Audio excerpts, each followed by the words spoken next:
अगर आप देखोगे जियोपॉलिटिकल सिचुएशन को तो बहुत कुछ हो रहा है। एक बड़ा वॉर चल रहा है जो अभी तक थम नहीं पाया, रुक नहीं पाया। दूसरी तरफ डोनाल्ड ट्रंप अभी चाइना से वापस आए हैं। चाइना में क्या क्या हुआ है आपको पता है, ठीक है। दूसरी तरफ रशिया और चाइना की मीटिंग होने वाली है 19 और 20 मई को। अगर हम बात करें पीएम मोदी, उनकी भी एक मीटिंग हुई यूएई के साथ, ठीक है।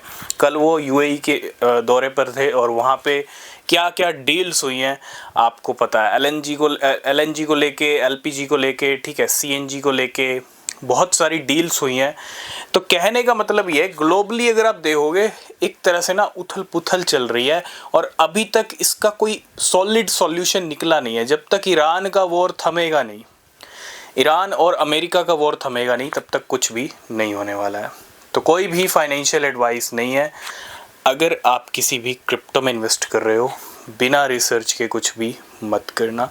अगर आपने टेलीग्राम चैनल ज्वाइन नहीं किया है तो नीचे लिंक है डिस्क्रिप्शन में, ज्वाइन कर लेना। बात करेंगे इस उथल पुथल के बीच में ना ग्लोबल मार्केट्स के ऊपर भी काफ़ी बड़ा इम्पैक्ट आ रहा है। अगर मैं यूएस के स्टॉक मार्केट की बात करूं तो पिछले 24 घंटे के अंदर 1 ट्रिलियन का वाइप आउट हुआ है यूएस के स्टॉक मार्केट से, जो कि रिकॉर्ड हाई पर चल रहा था। इसी के साथ अगर मैं बात करूं साउथ कोरिया के स्टॉक मार्केट की, तो वहाँ से भी $370 बिलियन का वाइप आउट हुआ है। पिछले 4-5 दिन में आपने देखा इंडियन स्टॉक मार्केट में कितना तगड़ा वाइप आउट हुआ है, ठीक है। मतलब बारी बारी से वाइप आउट भी हो रहे हैं। गोल्ड सिल्वर की सिचुएशन न्यूट्रल है अभी, ठीक है। पीएम मोदी ने कहा है कि गोल्ड आपको नहीं खरीदना है 1 साल तक, लेकिन हो सकता है गोल्ड भी अच्छे खासे लिक्विडेशन या अच्छा खासा गेम गोल्ड सिल्वर में भी हो जाए। तो मैं इतना ही कहूँगा, ये जो आप जियोपॉलिटिकल उथल पुथल देख रहे हो ना, इसका सीधा सीधा इम्पैक्ट आ रहा है ग्लोबल मार्केट्स के ऊपर। बिटकॉइन में भी उथल पुथल है।